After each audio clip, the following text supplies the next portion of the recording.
దేవుని స్తోత్రం. ఈ రోజున సౌలు ఉన్నప్పుడే దేవుడు దావీదును ఏర్పరచుకున్నాడు. ఎందుకంటే ఇశ్రాయేలు ప్రజలకు రాజు ద కింగ్ ఎవరంటే దావీదు.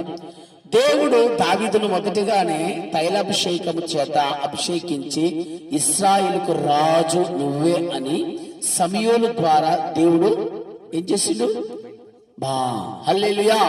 అలానే ఈ కొండకొండ ప్రాంతంలో సేవకులు ఉన్నారు, సంఘాలు ఉన్నాయి, మందిరాలు ఉన్నాయి.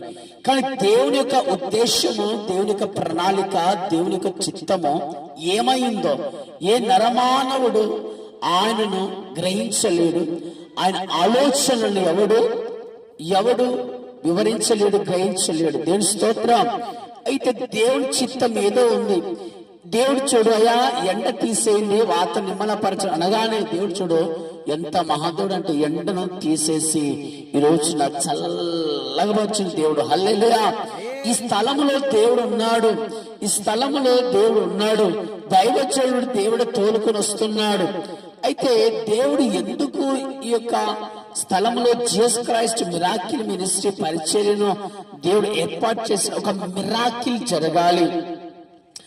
దేవుడి సంఘానికి బిడ్డలు వెళ్తున్నారు, వస్తున్నారు, వాక్యానుసారంగా జీవించేవారు తక్కువ ఉన్నారు. హల్లెలూయా.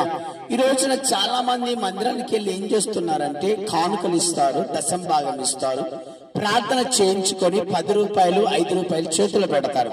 చేతులు పెట్టి చెప్తారు, అయ్యా నాకు సమస్య ఉంది, ప్రార్థన చేయండి అంటే 10 రూపాయలు పెట్టి 10 సమస్యలు, 5 రూపాయలు పెట్టి 5 సమస్యలు అంటే సమస్యకు 1 రూపాయి చొప్పున లెక్కేసుకొని తెచ్చి సేవకుని చేతిలో పెట్టేవారు ఉన్నారు.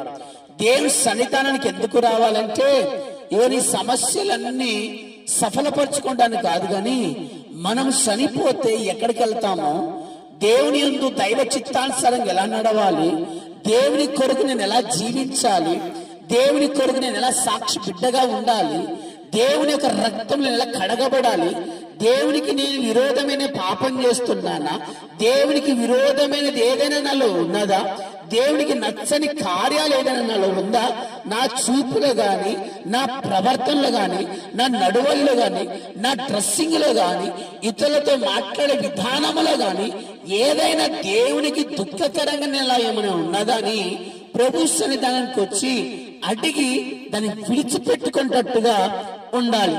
ఈ రోజు చాలా మందిని చూస్తే వాళ్ళ రోగాలను బట్టో, వారి అప్పులను బట్టో, వారి సమస్యలను బట్టో, ఏదో లవ్ లో ఫెయిల్ అయిపోయో, ఏదో పెళ్లి గురించో దేవుని సన్నిధానానికి వచ్చేవారుగా ఉన్నారు.